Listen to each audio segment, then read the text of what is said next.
Back here on SportsLine, we were talking the Titans coming off that 34-27 preseason win over the Carolina Panthers on Saturday to even their preseason record to 1-1.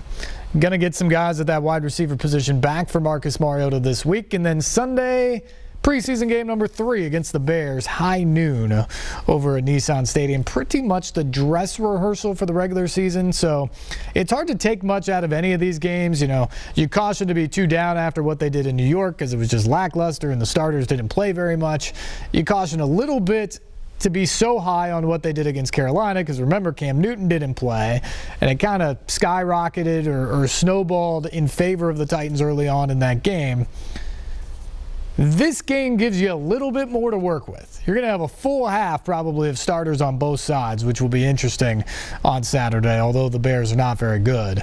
You're going to get a little bit more feel of what this team is on both sides of the ball as they get set for the regular season. Still the preseason, they're not going to throw any crazy wrinkles in there, but they're actually going to look at the Bears and try to exploit some of the things that they can do and go out there and perform at their best for at least a half, probably into the third quarter, with their best players on Sunday. So that will be interesting to observe. Phone lines are open. 737-7767 is the number. And the good Reverend Fuzz joins us here on the program. Thanks for the call. Hey, I'm glad to call. I've never called a sports show before, but a couple things came up. Number one, over the past 5 years, you've watched the Titans. How many times this time of year has everyone said that we're going to go to the Super Bowl and we're going to have a great team, and within 5 or 6 games we're very disappointed? And then the second question is this. I thought it was fake. I saw it all over Facebook. I even asked yesterday, is this real? People were pushing this boycott of the NFL over the Kaepernick thing. What's your thoughts on that, and how is that going? I saw something on the news tonight that made me realize it was real, that in Cleveland, a lot of the players join in protest with the Kaepernick controversy. So what's going on with that? What do you think? Yeah, well, obviously Colin Kaepernick protested what he thinks is basically, in his words, systematic injustice in America towards minorities, specifically blacks, a year ago. And the way he did it was by protesting the national anthem by kneeling. And he took a huge heap of criticism for that. I gave him some on this show. Not that I didn't think he had the right to stand up for his belief or protest in any way, shape, or form. I just didn't think protesting the flag and the servicemen and women that go out and fight for the country to give you that right was the proper channel to do it. And I think even more than that, he lost a lot of people with his message by the action, by the way he went about his protest. It wasn't so much the message they didn't like, they just didn't hear the message because they didn't like the way he went about the protest. Fast forward now to this year, Colin Kaepernick's out of work. He was a free agent quarterback that is not signed anywhere. And there's a lot of people out there who believe that he's essentially been blackballed by the NFL and owners who don't want to deal with that type of a headache. Now, Colin Kaepernick is probably not a starting quarterback in the NFL anymore. You'd be hard-pressed to convince me that he doesn't belong somewhere on a roster as a backup, though. And at this point of training camp, the Titans are carrying 4 quarterbacks. A lot of teams are carrying 4 quarterbacks right now. You're telling me Colin Kaepernick, a guy who played in a Super Bowl with the 49ers, isn't good enough to be in someone's camp with 4 quarterbacks? That, to me, says something's weird out there. But again, you're talking about individual owners that own teams or businesses that are trying to think about what's best for their product and what is a distraction and all those sort of things. That's what they're all wrestling with right now, right or wrong. That's the deal. But what has happened is you've seen other players, Marshawn Lynch of the Raiders, Michael Bennett in Seattle. You've seen other players around the NFL now sit or kneel for the national anthem in solidarity with Kaepernick and his message. They all have jobs, so they're able to keep on doing that. But you've kind of seen the backlash. You've seen it from fans, people who are upset with Kaepernick and upset with the protest, and the fact that the game that has been a distraction for them has now been politicized. I think you see a lot of fans that are fed up with that and kind of tired of the NFL not really taking a stand against these players who, by the way, I mean, just for their argument's sake, part of your job description as an NFL player is to go stand up for the national anthem with your teammates before each game, just like everybody in the stands does. So when you don't do that, I think there is an argument to be made that your employer can tell you you need to do that, or there will be consequences. I think you can also say that the employer saying, hey, you guys are our players, we respect your right to do that. I think you can say that's fine as well. But that's where you get the battle here, is I think there's some people out there who want the NFL to say, you guys need to stand up. You're a part of this league. This is what we expect you to do. And they're not. And they feel like they can't do that at their job, to their employer, and feel that these guys are somewhat entitled. And so you have that side of things where people are protesting what the NFL is sort of lack of involvement in this issue is. And then you have people on the other side, players included, standing up for Kaepernick and saying, you know what, this is wrong. This guy should have a job, and we still need to talk about these issues. It's going to be interesting to see how it plays out. I think the politicized nature of the NFL right now is not good for the game. I don't have any empirical data to tell you that this controversy or any other is, ruining the game. Obviously, it's a $13 billion business. It is by far the most popular brand, sports-wise, in the world.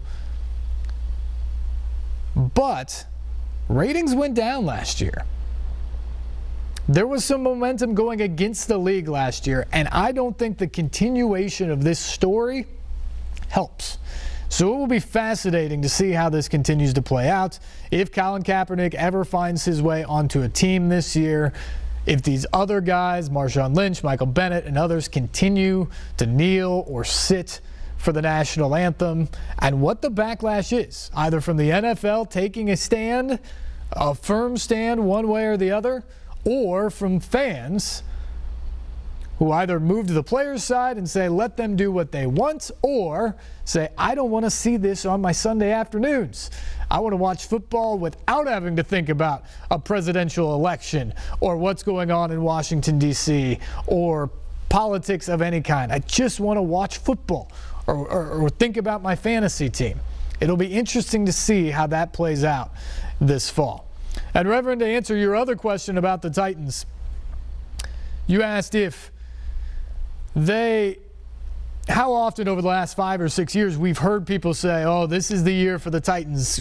They can win a division. They can go to the Super Bowl. They can go to the playoffs. And then it doesn't materialize like that. Obviously, it hasn't materialized because it's been 2008 since the last time they made the playoffs. To me, what's different this year, though, is every year you have optimism. And when you talk to the guys in the locker room, they'll say, all right, this is the year. We believe it. We can win in the division. We can go to the playoffs. You have to believe that. Just to be an NFL player, you have to have the confidence and the self-assurance that when you walk on the field on Sunday, you believe you can win. And I think fans in Nashville, they just wanted to get excited every year. So going into the opener, everybody's 0-0, right? So you believe that that could be the year. The difference to me about this season is there's people outside of Nashville and outside of the locker room who believe that this can be the year. When you talk to the experts around the NFL, mentioned USA Today, the guys at Pro Football Focus said that this is the third best roster in their mind in the National Football League. Peter King, the great football reporter and the Monday Morning Quarterback, they did their preseason power rankings. They had the Titans 4th. There's been a lot of people who put them in that discussion as a top 5 team in the NFL going into the year.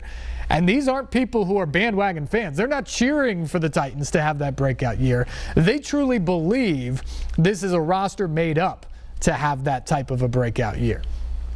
So that, to me, is the big difference this year.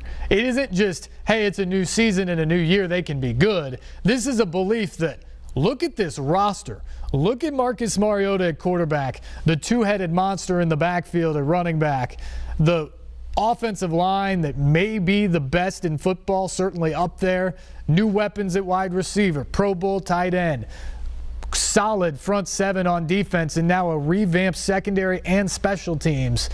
There aren't many holes to look at on this team. Maybe not elite players at every position, but there's no longer gaping holes that you look at and say, this is what a team attacks against the Titans. And for that reason, a lot of people love this roster. A lot of people love what their potential can be this year. And so that to me is the big difference, is the expectations aren't just locally, and it's not just hope. It's a real belief, and I think you feel that in the locker room. Hope springs eternal every year, especially in professional sports.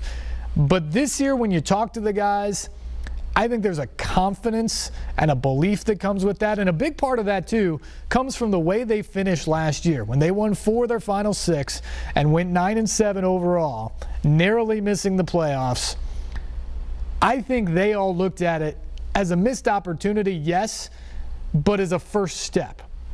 They thought they were better than the Texans last year. Heck, they beat them in Week 17 to tie at 9-7. Texans win on the tiebreaker of the overall division record. I think the Titans looked at last year and said, look, we beat the good teams on our schedule late in the year.